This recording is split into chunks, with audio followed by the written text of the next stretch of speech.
Hey guys, it's Matt from Electric All Wheels. So I picked up this used Lectric XP 2.0 and I like it. I really like it, as a matter of fact, especially given the fact that I'm so tall.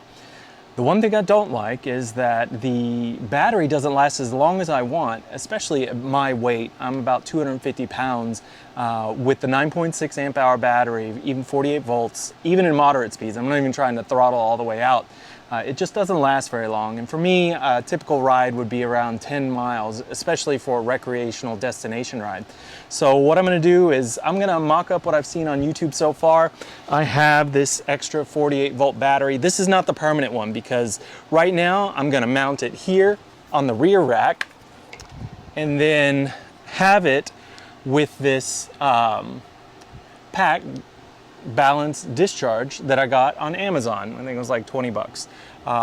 It has a max voltage of 72 volts for direct current. The output for this thing is a max 20 amp, which matches the Lectric. So we're good to go on that. I am going to change up some of the connections. So I got these XT60s. I got a pair of 5. And I'm gonna be using these to make all my new connections with some solder seal connectors. These things are the greatest. If you don't have any of these, avoid soldering altogether.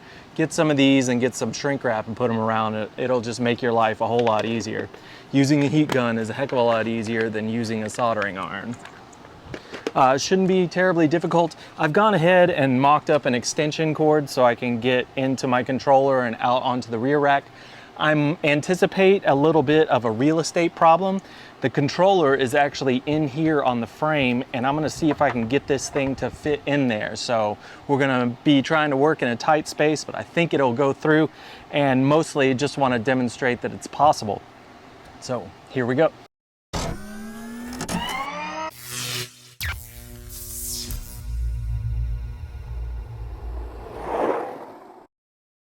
So for the rack, it's not gonna be permanent. I'm gonna take some zip ties and run it through here, and then I put on this Velcro bottle cage holder just to make it quick and easy.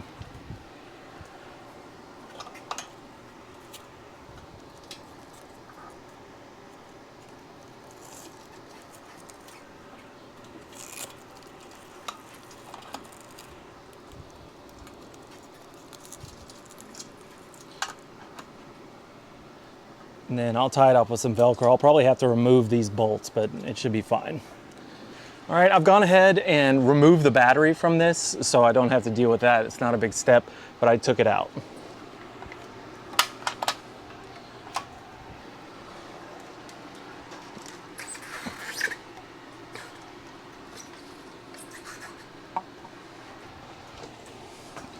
All right, so I'm gonna remove the 4 screws for the battery connection.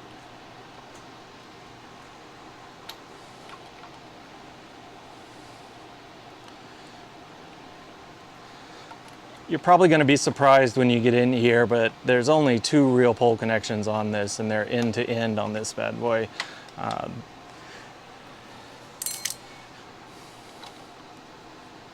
I think it's this one and this one. And you can actually see the negative. If you get up in there and look, you can see the negative mark and the positive mark on it. I'll show you what that means when I get it off. Right? These are dead. There's nothing to them. It's just this one and this one. So this is originally wrapped with tape, but I've already taken it off. I'll just pull that. What we're gonna do now is take and match to this. So the 2 batteries are in, so I need a male connection to match up here.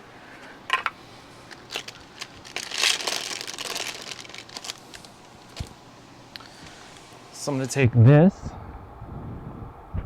that'll plug in there, and I'm actually going to cut this loose and then use my solder seal connectors in between there. Remember about the real estate, so I don't want to leave a bunch of excess wire, but I need enough just in case something goes down.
So now I'm going to prep this end for it.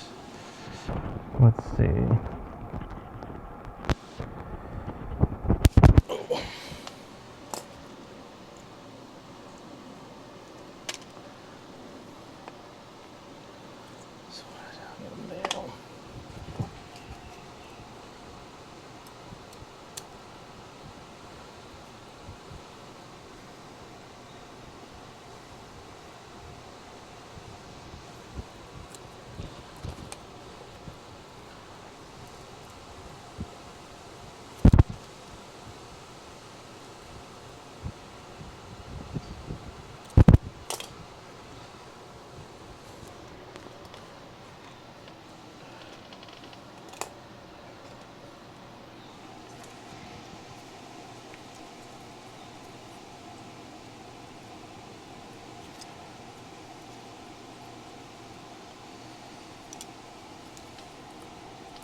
So there is solder in these, and you have to be conscious of that, but it doesn't take the techniques of utilizing a soldering iron.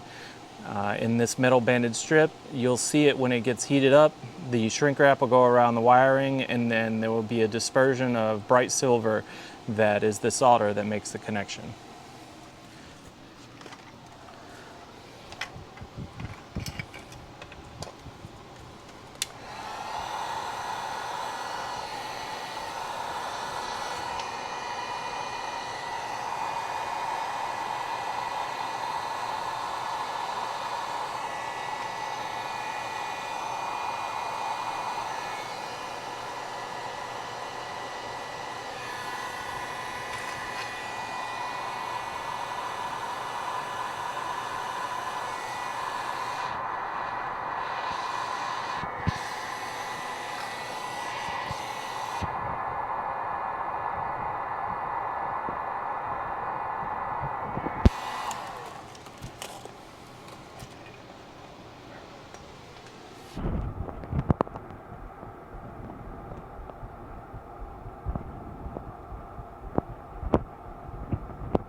Perfect. So in essence, this is battery number 1, and it will go into one of the inputs here with a male connection. And then the essence of battery number 2 is that it will make another connection here, and then the output goes to the controller, which is here.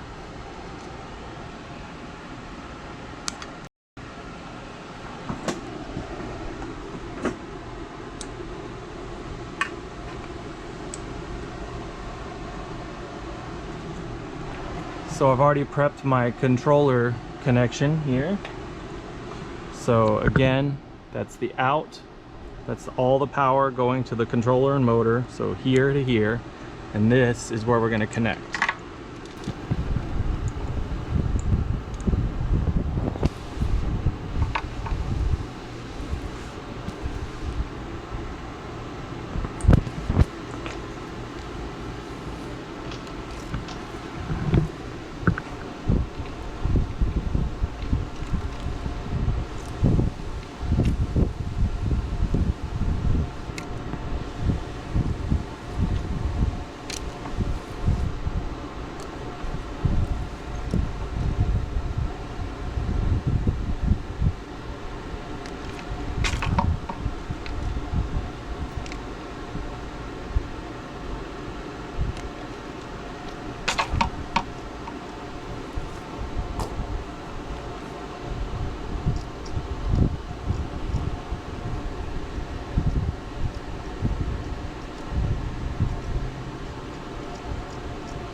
Just always trying to make sure that I keep it centered and that the solder, when it heats up, actually melts right over the middle portion of that connection.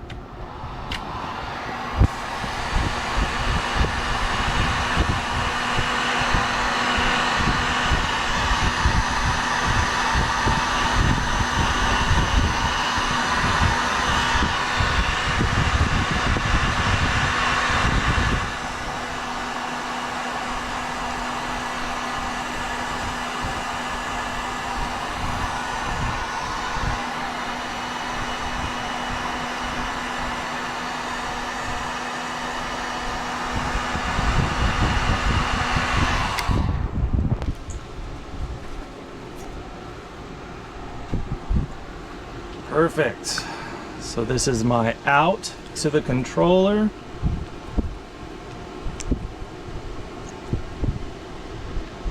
There we go.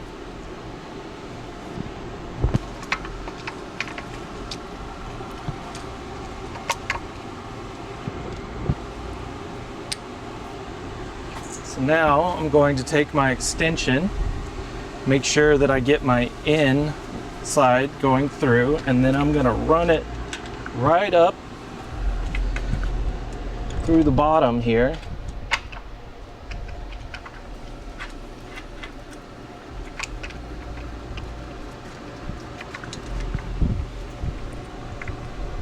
And go ahead and connect that one.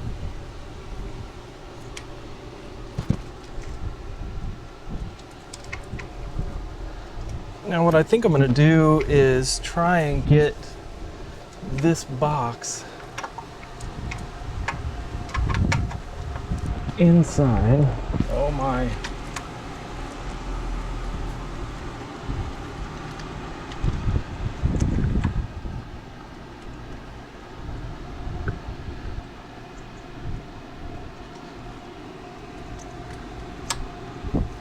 And there's my last connection here.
All right, looks like the original, so pretty happy with that. Like I said, this is temporary. I don't want to lose any of the rack space that I have by putting a battery on the rear rack, so I'm going to try and fill this void later on, but this is for proof of concept.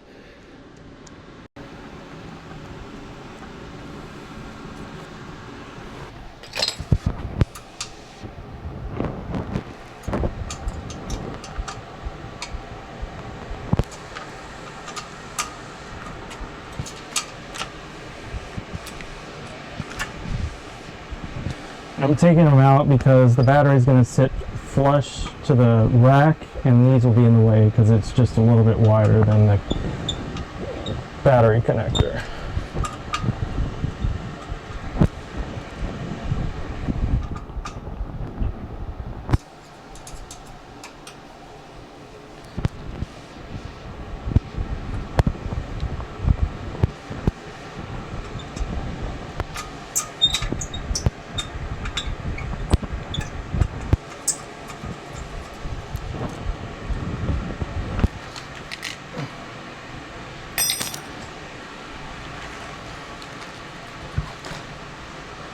And you know, And you know, if you're doing this at home and you got all the e-bike stuff, the zip ties are one of the most important tools you can have.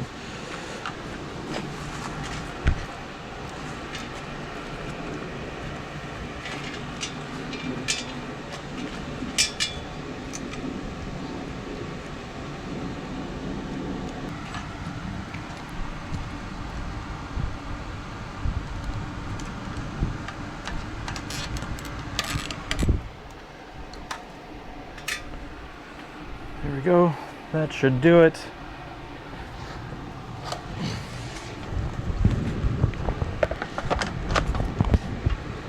Get that on there.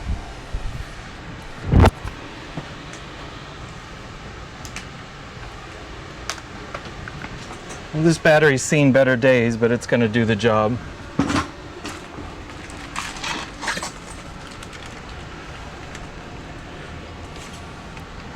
I've actually got another one coming in the mail.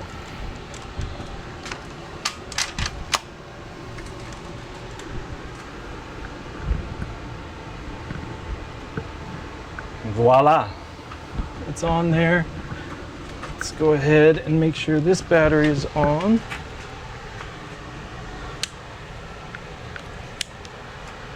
So on. There we go.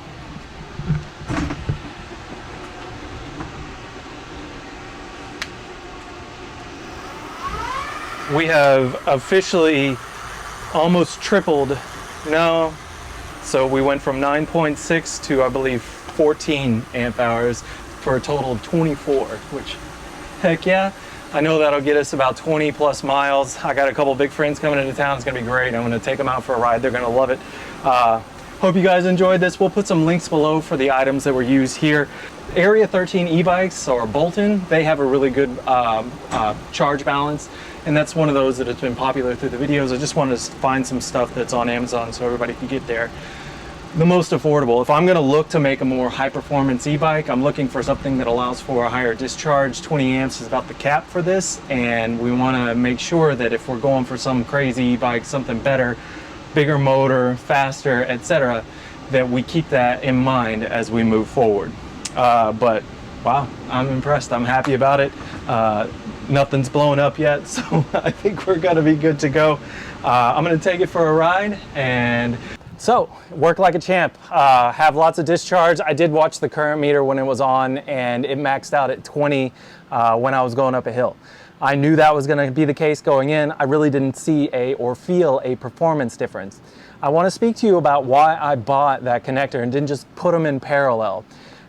It actually helps to balance the batteries, and it keeps them from discharging into one another, and makes sure that if you have batteries that are not of the same voltage, meaning one's been discharged and one hasn't, and you make that connection, they're going to try and dump into one another.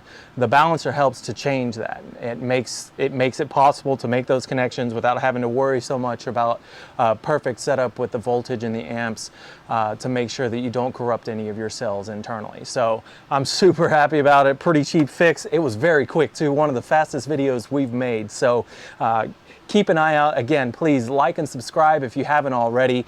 We really enjoy making these videos. I can't believe that this is the time in my life, or our lives, in which we live. It could have happened earlier in the US, but it didn't. I'm just glad that it is now. This is gonna be a lot of fun. Check out the website. If you're into Lectrics and you like name brand e-bikes, we have the selection guide. So if you're not sure if you want to get one of these, you want to check out some more, go to the Electric All-Wheel e-bike selection guide. Also, for everyone around the Tampa Bay area, check out the Facebook group E-Bikes of Tampa Bay, Florida. If you haven't already, please like and subscribe. This helps us out a lot. I want to keep going. I want this to be a big part of my life, and I want to keep sharing this information with you. This is my first Lectric that I've had on hand as my own. I'm super excited. Done a lot of videos with people with Lectrics, and I actually folded it up and put it in my car, even when I had a rack on the back. So that just makes me even more happy. Stephanie says she likes it. She got in it. She thinks she's going to ditch her other bike and go for this. And we've got a white step through on the way. So look out for some more videos that we've got going on there. And I'll keep you guys up to date with the new pack. Again, I don't want to have one sitting on the back. I want to take up space that's not being utilized. So we're probably going to get it clamped to the seat post or tied to the seat post so that we can put a rear basket or pannier bags and a bag over the top. Just all the good stuff, right? No wasted space, and we also want to be able to fold it. So there we are. All right. Thank you very much. We'll talk to you next time.